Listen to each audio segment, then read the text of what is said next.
14, ensuring integrity and availability.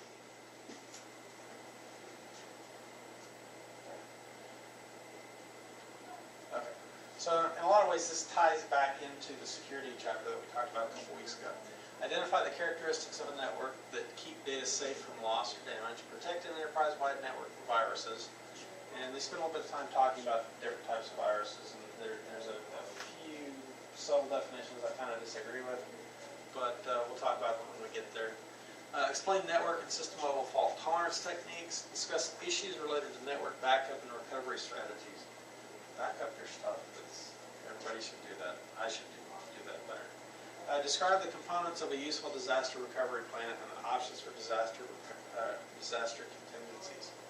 So a couple weeks ago when we talked about security, I mentioned the CIA triangle. And in this chapter they really focus on the IA part of that, the integrity and availability part.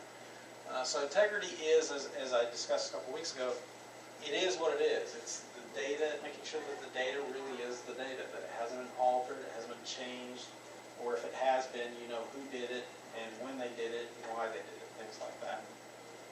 So basically that you're aware of what's happening to the data. Nobody's changing it without your knowledge. Availability is that you have the access to that data or to your resources when you need access from where you need access. Let's see. Both are comprised by security breaches, natural disasters, compromise, I should say, by security breaches, natural disasters, malicious intrusion, etc. So it really doesn't matter why we're denied, why integrity is breached, or why availability is limited or eliminated. It could be because of user error either being intentional or unintentional, and we talked about that a little bit a couple weeks ago as well. So the sources come from a variety of different places, whether it's individuals, whether it's accidental or on purpose. It doesn't really matter. As a network administrator, your goal is to get back to that state of everything running the way it's supposed to be running. Unfortunately, we can't predict every vulnerability, so the idea is we have to build up enough redundancy in our network in order to be able to smoothly get past those issues. One of our impediments is malware, and when we talked about threats, that list that we talked about, one of the biggest ones was viruses or external pieces of software, malware, which is just a combination of malicious software. If you combine the two words, you might end up coming up with malware. So it's a general definition, programmer code designed to intrude upon or harm system and resources. So code that might be designed to delete files, modify files, monitor keystrokes, things of that nature. So some examples of viruses, Trojan horses, worms, bots, etc. They define virus as a replicating program intent to affect more computers through network connections, exchange of external storage devices, etc. In the book, they specifically mention that it's a self-replicating piece of code. That's not entirely true. Now, if you get a test bank question on that, answer it the way it describes it in the book. But a worm is self-replicating. A virus takes user intervention of some kind. You run a program that's infected. You share, you send an email with an infected file, something of that nature. So a virus requires human intervention. A worm operates independently. Many destructive programs, often called viruses, they don't all meet the strict criteria of a virus, for example, a Trojan horse. In a lot of cases, what you end up seeing when it comes to malware is rather than one specific definition, it's really kind of a combination of two or more. So some people refer to that as a blended threat. So you might have a Trojan horse with a worm or with a virus that's attached to that, a keystroke larva that's attached to that. So it's really kind of a combination of the two. Types of malware, there's lots and lots and lots of different types, and the types that you're going to run across vary depending on who you're talking to. The textbook that you're reading, the antivirus company that you're reading their encyclopedia about, they all have their own various definitions. But boot sector virus is a common one that you'll hear. Macrovirus is a common one that you'll hear. Worms, Trojan horses, are common ones that you'll hear. One of the things that makes detection of these various things difficult is there's a lot of techniques that the people that write these pieces of code use to hide them from the various scanners that are out there designed to find them. And some of those techniques are encryption, stealth, and polymorphism. They will basically go through the process of encrypting parts of the virus so that the virus scanners can't detect the code. Or they'll rename the various files associated with the virus similar to file names, system file names, things that you tend to want to not delete. Or they'll go through a process of intentionally modifying themselves as they affect one machine to the next, in order to not leave a consistent signature. It makes it very hard for the antivirus manufacturers to be able to develop programs to identify them. So I think in the grand scheme of things, for the most part, they do a pretty good job of being able to handle viruses, various types of malware, I should say. So all this makes malware harder to detect and eliminate. In some cases, there's the issue of time dependence as well. Some people refer to that as a logic bomb. Not exactly the same thing, but basically something that's set to go off at a certain time or a certain condition. Every time you hit the letter O, your CD-ROM tray opens up, or something like that, if you're lucky. Or you hit F and your hard drive formats. So things like that. Now, malware can exhibit more than one characteristic. Unfortunately, a lot of times by the time you see some of the signs of malware on your system, it's been there for a while already. So it's a good idea to have various antivirus scanners and things like that to be able to protect yourself. So it's not just installing any antivirus scanning program or anti-malware software. It requires choosing the appropriate anti-malware program, monitoring the network, continually updating the anti-malware program, and educating users. What do you guys use? Sophos. What do you use? I use Mac and Linux, so I don't really use anything except for the recent flashback deal. It was pronounce it Caspi or something like that.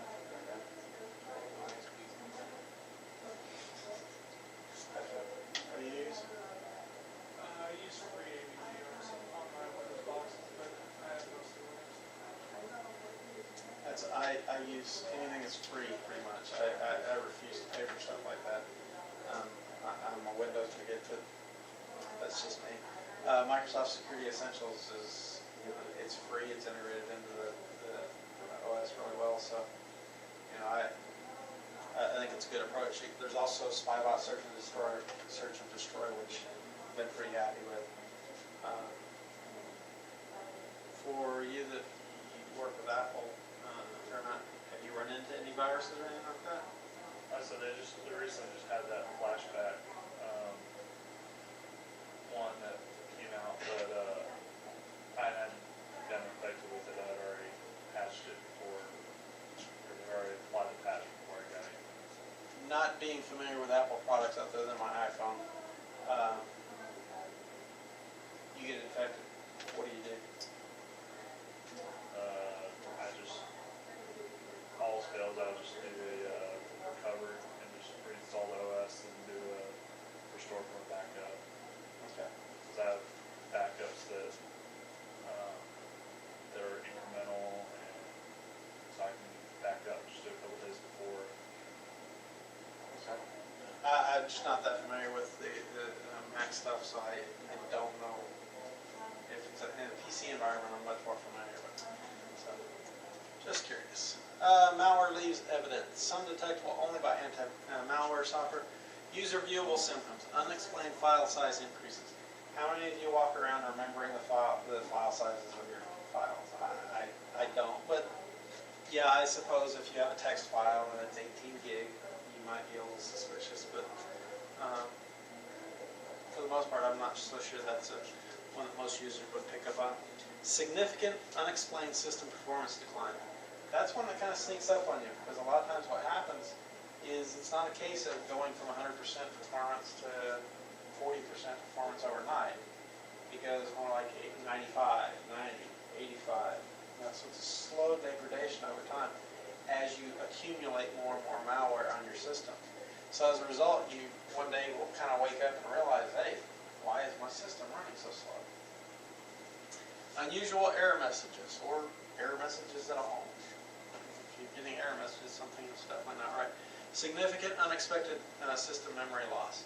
Yeah, if you all of a sudden are getting lots of notifications that virtual memory is being used, something's using a lot more memory.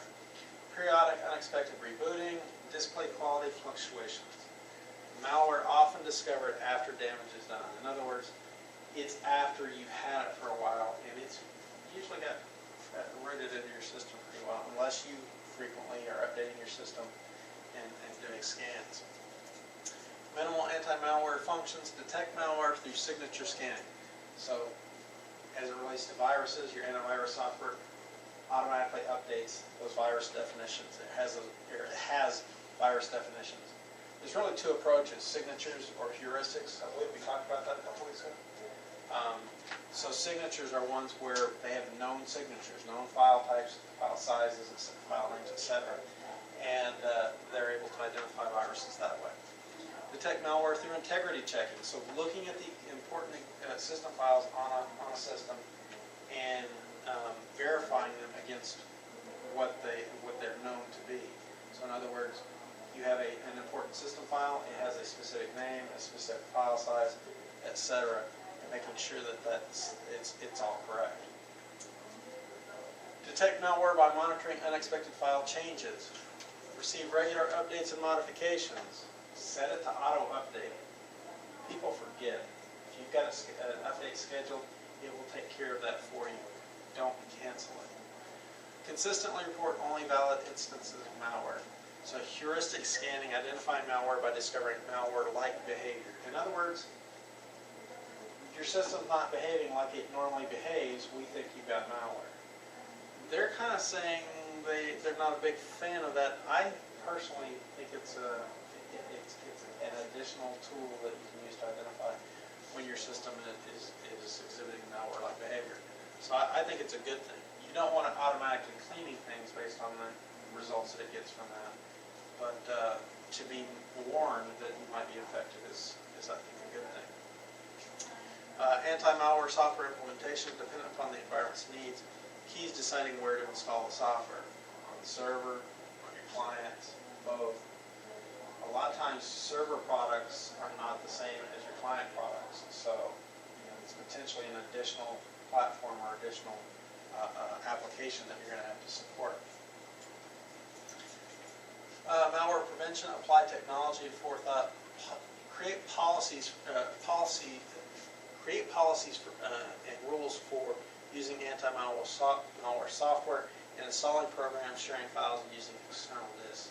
This goes back to that part earlier where it was talking about educating users.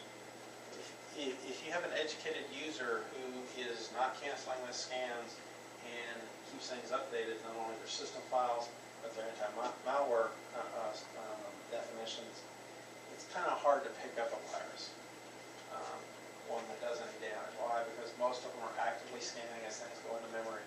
And as a result, the anti-malware stuff usually catches it before it becomes a problem. So educating your users is the next step in that. And if you do all those together, you really should tend to have problems. Management should authorize and support your policy and anti-malware policy guidelines to protect the network from damage and downtime. So who's gotten an email from their mother-in-law or whatever that says, oh, there's this new virus out, I got to do something about this, what do I do, send it to all your friends. I used to get them all the time, it drove me nuts, because all I do is go to Snopes, and Snopes would say it's a hoax, don't do that. Don't do that, that's all I can say. Research it. If you get one of those things, every now and then, it's legit, but research it. There are legitimate sites like Snopes that research various hoaxes, and that way you're not propagating a hoax as it continues to propagate throughout the network.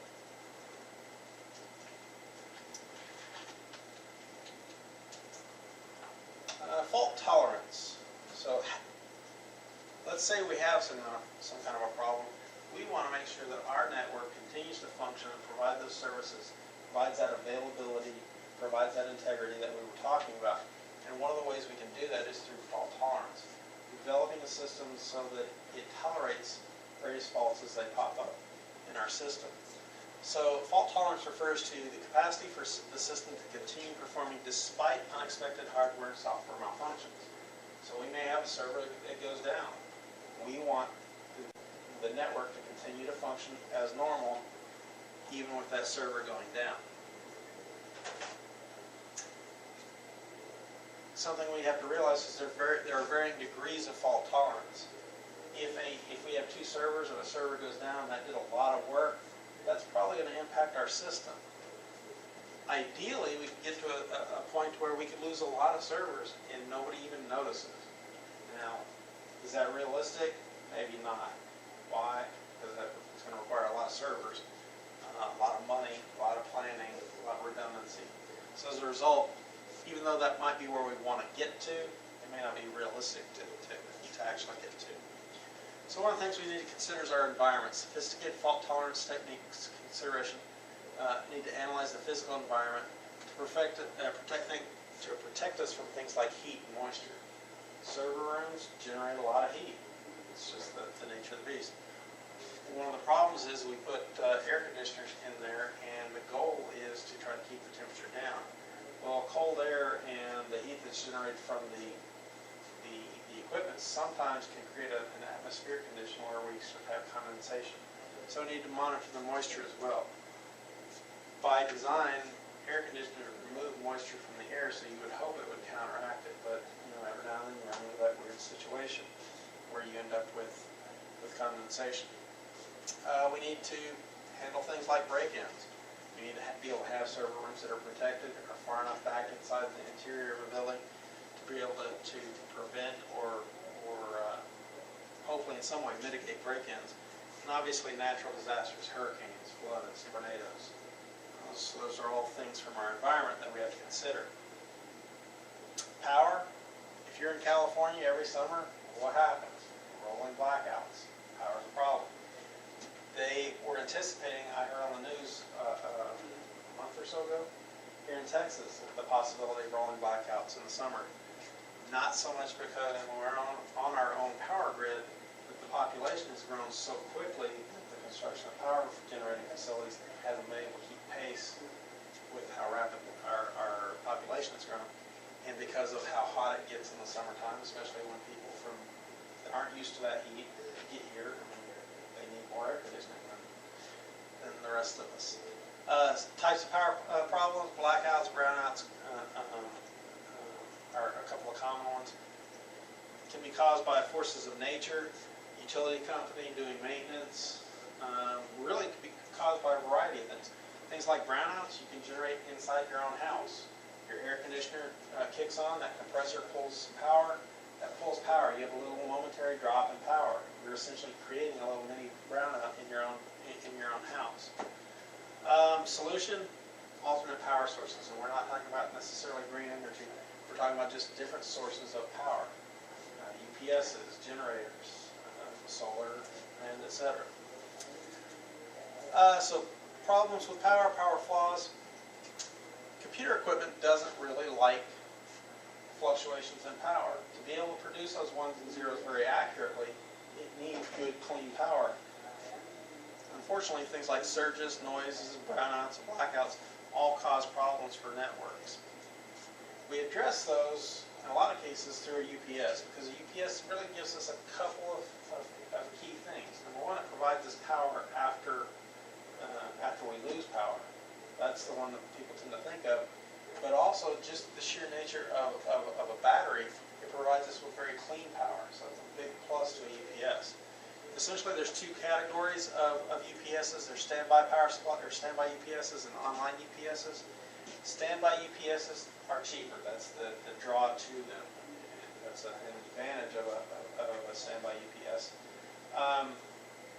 Essentially, it works by getting power from the wall. It charges the battery. When you lose power, it very quickly switches over to the battery. And that's good if you switch quick enough. Unfortunately, some equipment picks up on that little brief interruption and reboots because of it. So it's going to be a really quick switch over.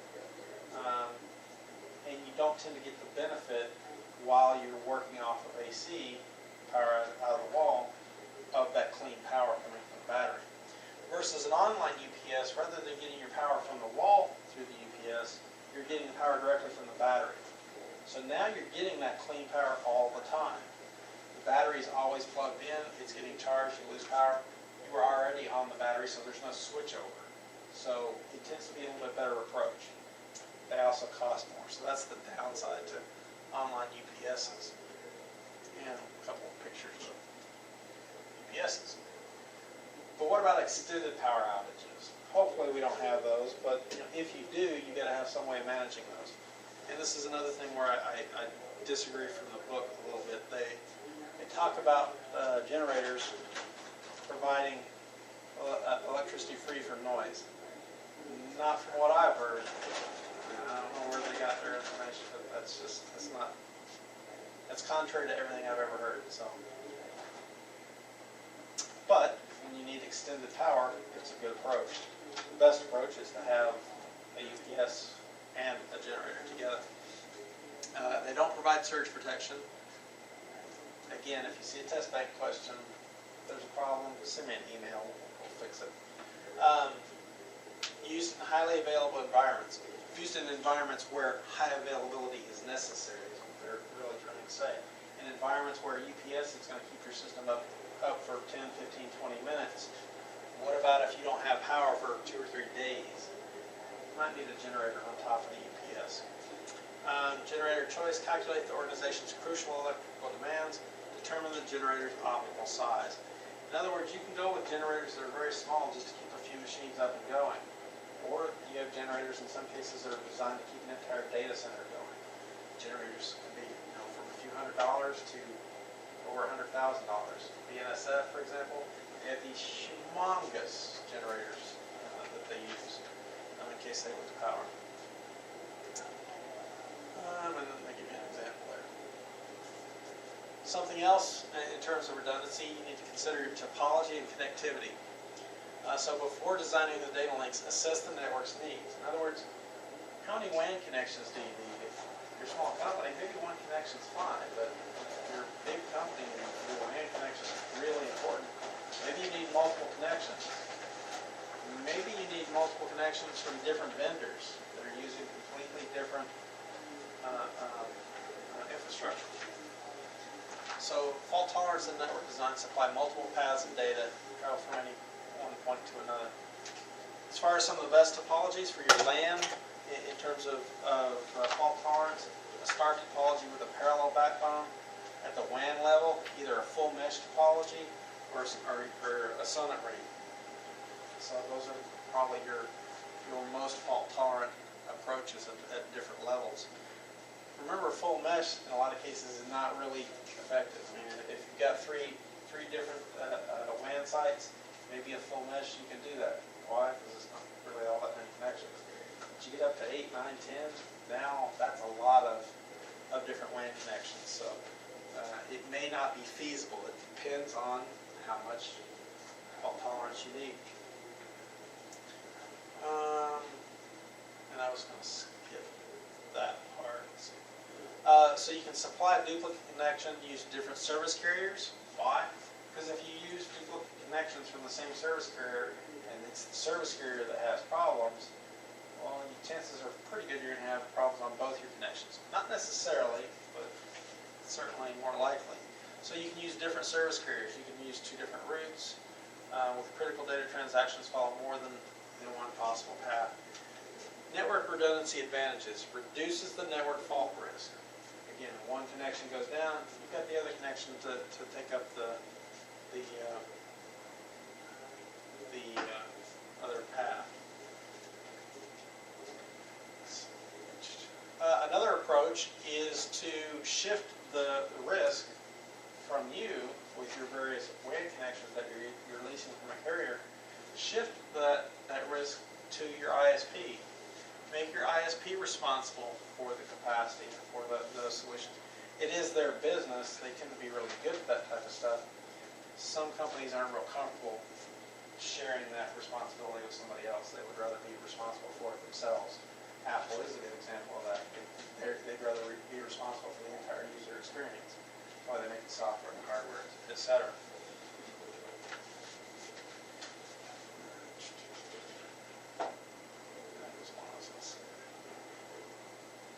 Okay. Failover cable or hot swappable components desired for switches or routers supporting critical links. In other words, it's highly desirable to be able to replace components while they're still running. Hot swappable power supplies, for example. If you have a server that has redundant power supplies, it's nice to be able to pull out the defective power supply, have it worked on or have it replaced while the other power supply continues to function, continues to run that server. Machines that have redundant power supplies tend to cost more. It's just the nature of the beast. But at the same time, it's definitely desirable in some situations. You can also perform load balancing, automatic traffic distribution to optimize response. Load balancing is not exactly the same thing as building in fault tolerance, but the two are kind of related. You have this ability to have more than one machine work on a problem, serve email or web pages, etc. So it allows you to be not only be more responsive, but when a machine happens to go down, the other machines just pick up the rest of the load. So they are kind of related. Critical servers contain redundant components, provide fault tolerance and load balancing. The next few slides talk about related concepts at different levels. In this sense, it's talking at the server level. A little bit later, it talks about it at the storage level. So a lot of the terminology is the same, and conceptually, a lot of the concepts are similar as well. So mirroring is a fault-tolerant technique. One device component duplicates another's activity. So an extra network card, an extra hard drive, etc. Server mirroring, one server continually duplicates another's transactions and data storage. That's good. If the server goes down, we've got another one that's got all that exact same data on it. What's the downside? Well, the downside is that it takes up twice as much bandwidth, doesn't it? Uses identical servers and components, so it requires twice as much hardware. Requires a high-speed link between the servers. You've got to synchronize the two servers pretty regularly if you want that data to be the same on both of them all the time. Essentially, it's replication. You're copying from one to the other. You're doing it all the time, be it that high-speed link. So the advantage is flexibility in server location. These two servers don't necessarily have to be together. In fact, the book talks about a related concept where you have mirrored sites, internet sites. It gives you the advantage of not only having mirrored servers, but it also gives you the ability to locate data closer to your users around the world.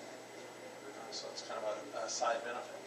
Disadvantage, time delay for mirrored server to assume functionality. In other words, it's not going to be an instantaneous switchover. The second server has to realize, hey, there's a problem with the first server. I need to start serving up those web pages now. That takes a little bit of time. It's a lot faster, obviously, than having to replace the hard drive and restore the data on it. But it does take a little bit of time, so you're probably talking a few seconds to a minute or two. And then there's hardware and software costs. But, again, it may be the desired approach. Clustering links multiple servers together to act as a single server. Clustered servers share processing duties and appear as a single server to users. So from a user's perspective, they don't realize that it's one server or 10,000 servers. They can't tell. The failure of one server is seamless to users. For them, they don't see it. All the others take over. For large networks, more cost-effective than mirroring. Advantages over mirroring. Each clustered server performs data processing, always ready to take over, reduces ownership costs, and improves performance. So this is what I was saying earlier. Storage, what we were just talking about were servers. A lot of the same terms and concepts apply to storage as well. Any questions? Data storage also has issues of availability and fault tolerance. In other words, our hard drives fail, they go down, we lose data. So how do we avoid doing that? How do we continue to function? How does our organization continue to function when that happens? Because it will. A hard drive is a mechanical device. It's not a question of if it fails, it's a question of when it fails. One of the popular approaches is through a technique referred to as RAID, and depending on the text that you're reading, it's a redundant array of inexpensive or independent disks. It's a term that, again, just depends what the I stands for. Collection of disks that provide shared data, application of fault tolerance. It's a disk array. In other words, it's a group of disks that are related to each other. And depending on the level of RAID, and the level describes that relationship of those different disks. So a RAID drive or a RAID array is a collection of disks working in a RAID configuration. It looks like it's a single logical drive. So physically it's 2, 3, 4, 5 different drives. But logically to a user, it looks like one single drive. A couple of different classes of RAID, hardware versus software RAID. Traditionally, software RAID provided you with an awful lot of features, but it didn't perform as well as hardware RAID. That's not necessarily quite as true today, but I would probably still tend to lean towards the hardware RAID configuration if you have a choice. Just because I think the more responsibility you take away from the operating system, it allows the operating system to devote to other things like your applications. RAID level 0 is disk striping. It shouldn't really be discussed in the chapter talking about redundancy and fault tolerance, specifically fault tolerance. It's really geared around performance. And essentially you end up with multiple hard drives, and it writes a file to all the hard drives at the same time. That's where the speed comes into play. Is if you have, for example, a 100 meg file, and you've got 2 hard drives, give or take, it's going to write approximately 50 meg to the first hard drive and approximately 50 meg to the second hard drive. The speed comes into play because it's doing both of those writes at exactly the same time. So instead of having to take the time on one hard drive writing an entire 100 meg file to it, it only has to write half of that file because it's going to both hard drives at the exact same time. So there's a performance increase in it with RAID 0, and that's great. The downside is that if you lose one hard drive, you lose your data. Half a file does you no good. It doesn't. So it's great for performance. It's lousy for fault tolerance. But because it's a RAID level, they include it here. So you certainly don't want to use it for anything where it's a mission critical application. But if you happen to have something that needs high performance, it's not mission critical, by all means, RAID 0 it is. RAID level 1, disk mirroring. Disk mirroring is one that I like personally because I tend to be paranoid about losing data. Instead of writing half the file to 2 different hard drives, it writes the entire file to both hard drives at the same time. And so if you have a hard drive that fails, or when you have a hard drive that fails, the data is still intact on your other hard drive. So you're never going to lose data due to mechanical failure on the part of the hard drive. They'll talk about this relative to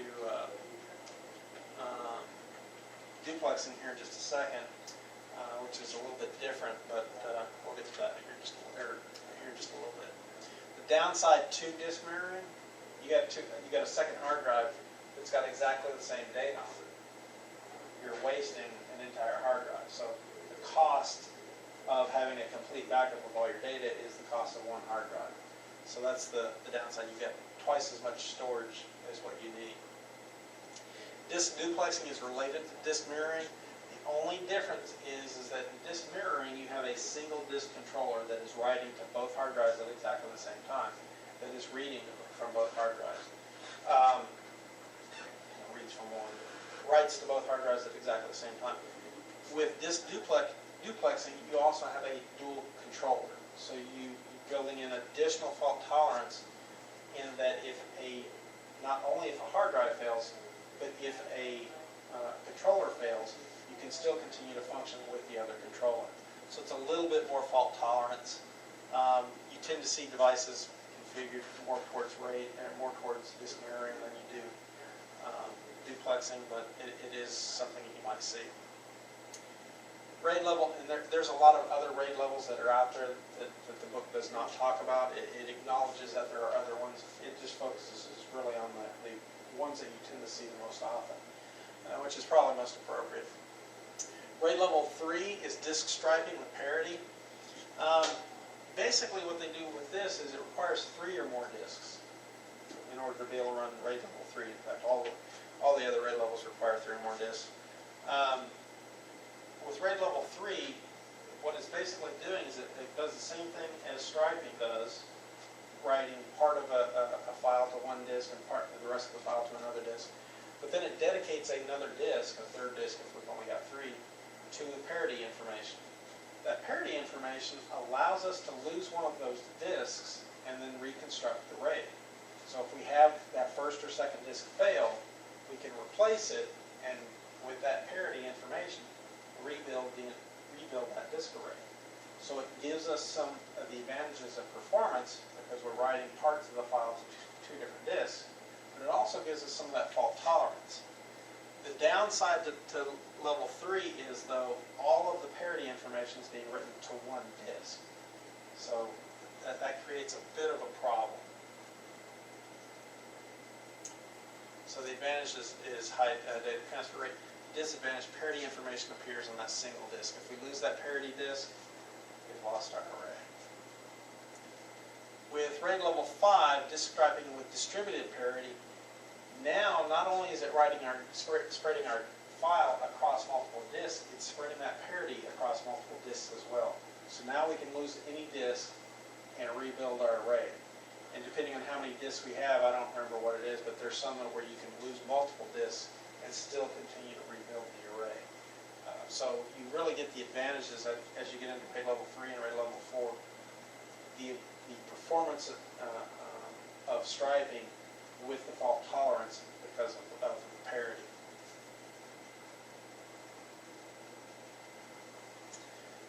Any questions over that? Okay, NAS, a network attached storage, is something I like. I've got a little NAS device that has disk mirroring built into it, and I really advocate for it because it's simple. And in your network designs, the simpler you can keep it, the better off you are. I think it makes troubleshooting your network easier. NAS device, network attached storage, specialized storage device that basically just hooks directly up to your network. It'll have a built-in network interface card. You can log into it via a web browser and configure it however you need to be able to configure it. Difference from RAID, maintains its own interface to the LAN. It connects directly to the LAN. Advantages, the NAS device contains its own file system, oftentimes Linux, optimized for saving and serving files. So rather than a file server, Windows file server, Linux file server, whatever, a NAS device has one function: to serve files. That's its only job.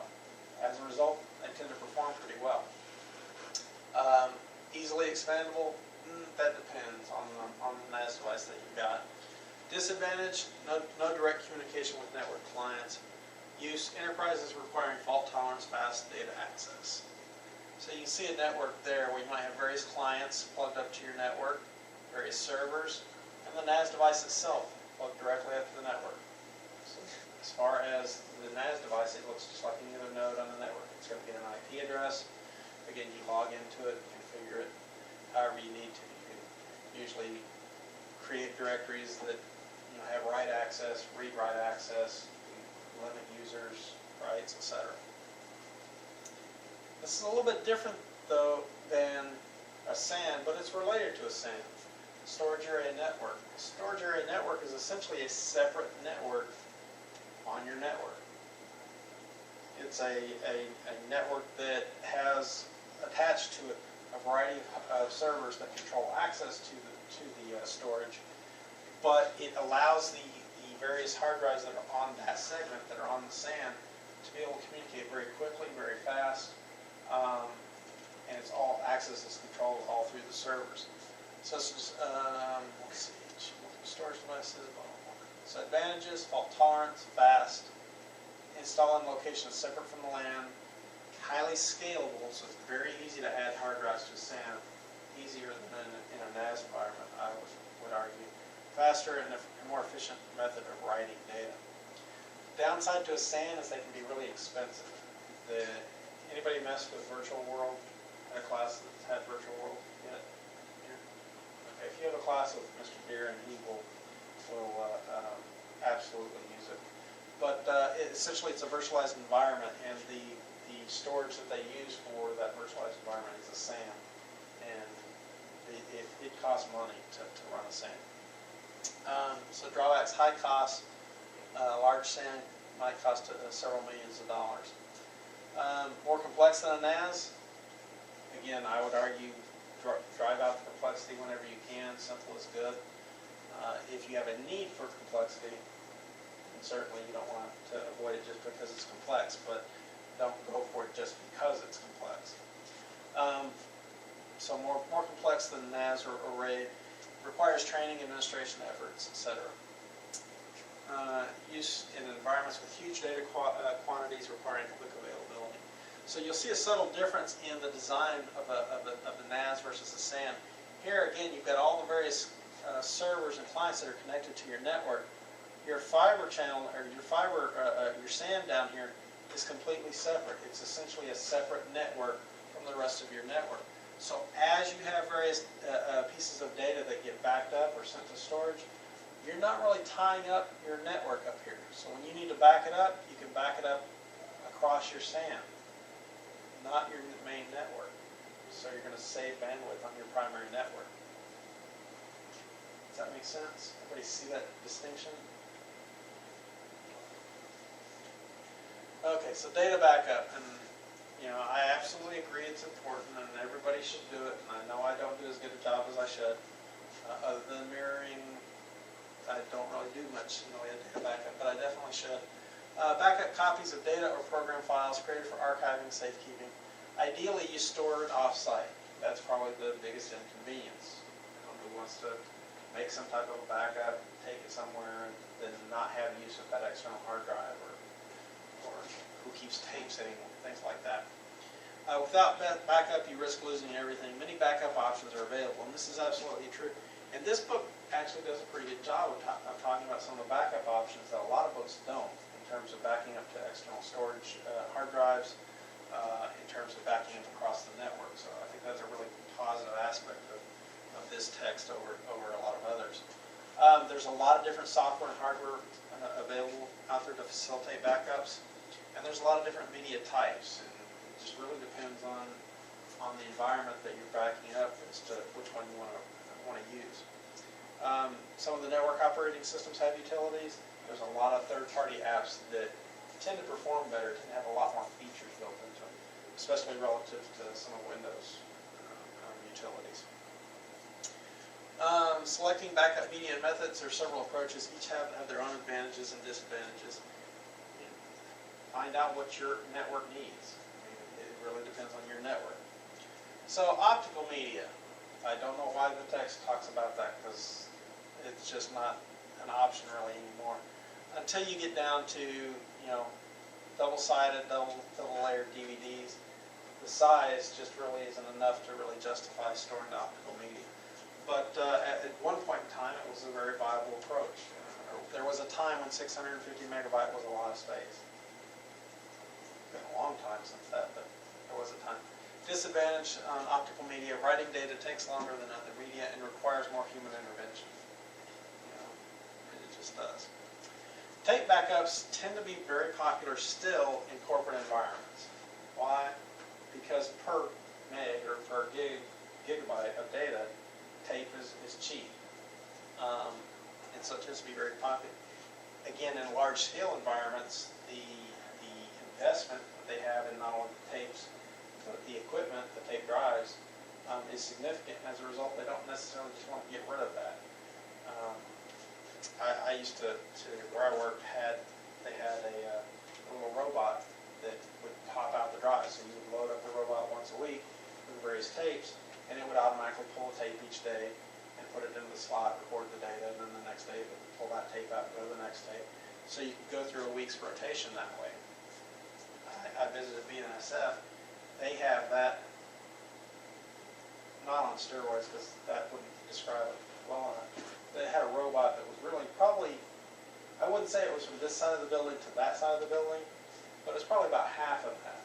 And it was a robot of tapes, and it was a big thing of tapes, and it had a robot that would go up and down and pick out a tape, go to the drive, pop it in, and that's how they managed backups. They had a redundant network, so everything was backed up on the extra network that they used just in case the primary network went down. So they weren't even backing up data across the network. They were doing it across the network, just not across the primary network to save bandwidth. So really an incredible situation. Actually, you should see their control room. If you're into football on Saturdays, it'd be a great place to be. Huge TVs. It's really cool. Anyway, so people are familiar with tape. Relatively simple, stores large amounts of data. There's lots of different tape standards. I wouldn't even begin to start to talk about them, but there's just so many. I'm not an advocate of tapes. I don't like them. Tapes are, number one, they cost a fair amount of money. Again, where I work, they're about $100 a pop just for a tape. And when you start talking about needing 12, 24 tapes for rotation purposes, you can see the costs add up pretty quickly. For a small network, a standalone tape drive is probably just fine. You might have the tape drive that's built into the machine. On a large network, you might, like I said, have a robot that takes care of a lot of that for you, swapping out the tapes. Having said that, those tapes really should be sent off-site, unless you're just really confident that you can avoid those types of situations. I don't know what BNSF was doing with their tapes. I saw their robot handling them. I don't know how they handled sending them off-site or not. Again, extremely large environment, robots retrieve, circulate tapes from the vault, etc. External disk drives. This is where it starts to get probably a little bit more applicable, something where a lot of people, a lot of organizations might use these days. You've got a variety of different ways of attaching external storage to hard drive or to computers anymore, making it really easy to connect these devices. They're simple to use. It just looks like a temporary drive, just like you're all familiar with. Large data amount, so it's not like you're limited to 17 gig that you see on the DVD. You know, terabyte drive, 2 terabyte drive, get crazy. And then there's network backups, which personally I'm a fan of, especially if you're in a larger environment. If you're in a larger environment, now all of a sudden you have physical distance between where a server might be and some other place on the facility where you might be able to send that data to. Obviously, it creates certain security concerns. You're sending data across the wire somewhere. You want to make sure that data is encrypted. You want to make sure the backup site is protected, locked doors, etc. So there are security concerns as far as that goes. But to me, the convenience of simply being able to send it across the wire, the speed of being able to send it across the wire, not having to invest in tape media, etc., the advantages to me far outweigh the disadvantages. So I'm definitely an advocate for backing it across the network when you can. So you're supposed to back up. How do you go about actually doing it? Well, the goal is to perform reliable backups providing maximum data protection. In other words, making sure you're backing up what you're supposed to be backing up, your various user files. Document in a common area accessible by all IT centers. Essentially, you want to restrict where users can back up or where users can save their data. Make sure they're saving it to a network drive. Makes it easier on a network administrator to be able to back up those home directories. If they're saving it locally on all their machines, it's going to get tough to back up everybody's stuff unless they're all putting stuff in exactly the same places. Essentially, the way a backup is going to work is it looks at an archive bit in most situations. It looks at an archive bit associated with a file. It's a file attribute. Check to set it on or off. It checks to see if it's set on or off. On indicates the file needs to be archived. It needs to be backed up. So 3 basic backup types: a full backup, incremental, and a differential. Full backup is going to look at that archive bit and say, I don't care what you're set to, I'm backing you up. But then it's going to clear that bit. Why? Because it's been backed up. It doesn't need to be backed up again. It's seen it, it's backed it up, it's marked as having been backed up. An incremental backup is going to look at that archive bit, and it's going to see if that archive bit is set. If the archive bit is set, it's going to say, okay, I need to back it up, and it's going to uncheck the archive bit. So what does that mean? That means it's going to back it up from the last time if there was a full backup, or the last time there was an incremental backup. So anytime that file changes, the next time you run the backup, an incremental backup is going to back it up. Versus a differential backup, the differential backup is not going to uncheck it, meaning the differential backup is going to back it up only after the full backup. It's going to ignore an incremental backup. I know that's probably confusing. Full backup is going to back up everything, and incremental backup is going to have the smallest subsequent backups, because it's only going to, actually I should say, take that back, it's the opposite. It is going to have the larger and larger and larger subsequent backups. Why? Because it's not going to uncheck, no, that's right the first time. It's going to uncheck it, so the next time it's not going to need to back it up unless that file changes again. So the subsequent backups are going to tend to be very small. Versus a differential backup, the subsequent backups, because it's not unchecking that archive bit, the subsequent backups are going to continue to get bigger and bigger and bigger. Does anybody see what the advantages and disadvantages of each of those approaches are? How do you describe it? Well, the full backup, every time you need to do a backup, it does everything. But that's kind of pointless if you're going to back up the data every day.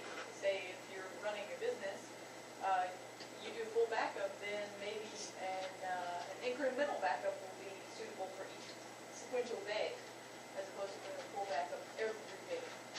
Okay, and let's talk about a rotation. Let's say you back up, you do a full backup at the end of the week. And then the first day, or every day during the subsequent work week, you do an incremental backup.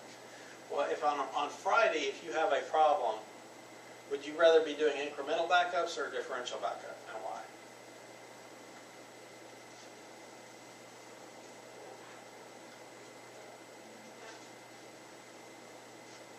I would say for ease, I would rather have a differential backup. Because let's say you have a major issue that really causes problems. What you're going to do is you're going to perform your full backup, right, or restore from your full backup. What's that going to do? That's going to restore your entire system back to the way it was 1 week ago. Your differential backup is going to then provide you with a backup of everything that was backed up that entire week in one process. So in 2 steps. Restoration here and a restoration here. Whereas incremental, say if it happened on Wednesday, then you had to do Mondays, then Tuesdays, and then final. Exactly. Okay. So this is going to produce smaller backups on those individual days. This one's going to continue to get larger and larger and larger as files continue to change throughout the week. This one is easier to restore from. This one takes up less space. So it becomes a trade-off of, where, what are your priorities? How much space do you want to take up? How much time do you want to take? Because again, as your backups grow in size, this is going to start to take longer. Obviously, if it's really huge, this is going to take a long time. So you want to really try to avoid this as often as you can. When your backup starts taking 24 hours, it's sometimes an issue. Yeah. Okay, so backup strategy. Just determine the best backup rotation scheme. Plan specifying when and how often backups occur. Why? Because if you get a virus, and we're talking about a weekly rotation, if you get a virus but you don't find it for 2 weeks, you can't, now you can't restore back to the time before you had the virus. So you've got to find out some other way of getting rid of that virus. And that's where a good plan or backup strategy comes into play. A really common one, there's a number of different strategies that are out there. A really common one is based on this concept of grandfather, father, son, where you basically have 3 sets. You've got a daily set, which is the son. You've got a weekly set, which is the father, and then you've got a monthly set, which is the grandfather. So they kind of do it based on a week here, where you rotate tapes or hard drives or however you're going to do it. Where you got your daily backups that occur Monday through Thursday, and you got your weekly on Friday. 2, week 3, week 4, etc. And how often you rotate those tapes is up to you, or the backup media is up to you. Where I worked, we used to do them in 2-week increments. So we could always go back 2 weeks, or we could go back a month. But on a daily basis, we could go back for up to 2 weeks. On a monthly basis, on a weekly basis, we could go back up to 4 weeks. And then on a monthly basis, we could go back up to 6 months. How many times did you ever actually use movies? They used it a lot. Not for hard drive failures or anything like that. You would have a user that deleted something inadvertently, and that happened frequently. But in terms of large scale restorations, nothing. Ensuring backup activity recorded in the backup log. The more things you're backing up, the more problems you're going to have. Because what's going to happen is you're going to have various writes to different directories. You're going to have, especially if you're backing up across the network, you're going to have times where the network is congested. And so as a result, you're going to have timeouts that occur, things like that. And so you're going to end up with error logs that are generated. And in some cases, they're error logs that are just saying, hey, this file was in use, I couldn't back it up. In other cases, rights were denied for some reason. So you need to go back and find out what's going on. Find out whether or not you really are getting your backup. I think the chapter finishes up talking about disaster recovery. And they talk about disaster recovery a little bit. Disaster recovery is part of a bigger concept of what a lot of people call business continuity. Business continuity is this whole idea of fault tolerance, of being able to survive an event and continue to function and continue to be able to do business. That's the idea of business continuity. How do we continue to serve customers in the wake of some type of a disaster? Disaster recovery planning, as opposed to emergency response and preparedness, are two subsets to business continuity. Emergency response is what happens at the very beginning of the business continuity plan. That's how you respond to the initial disaster. It's how you respond to the event, the hurricane, the virus, whatever. How are you going to respond to that in order to limit the damage that's created by it? Disaster recovery is on the back end of that. Disaster recovery says, so here we are, we're at the worst of this event. How are we going to get back to where we were in order to be able to not only provide the minimum set of services required by the business continuity plan, but to really be able to provide all the services that we normally are able to provide. And that's where disaster recovery plan comes in. Restoring critical functionality, such as data, after enterprise-wide outage, affecting more than a single system or just limits it to a single group. Consider some possible extremes, not relatively minor outages, failures, security breaches, etc. So we're really talking about something that's pretty drastic, pretty major that's hitting a company. Disaster recovery plans account for the worst case scenarios, identifies a disaster recovery team. In other words, when something like this happens, who's responsible for getting us back to where we were? Where are the various levels of responsibility and what are the functions of those various individuals? Provides contingency plans to restore and replace computer systems, power, telephony systems, paper-based files. In a lot of cases, paper-based files kind of become, let's write everything down. When the system comes back up, we'll type it all back in. It's not ideal, but it's a way to get through the disaster. Contains various sections related to computer systems, lessons critical, and data loss risk. At least that's what you hope. So, what are some of the approaches that might be taken to try to get us through a disaster? Well, we can implement some type of a site to be able to continue operations temporarily until we get our existing site back up and going. We can use a cold site, which is the least desirable of the three in terms of performance. It's the most desirable in terms of cost. It's the cheapest to run. It's essentially just a shell of a facility.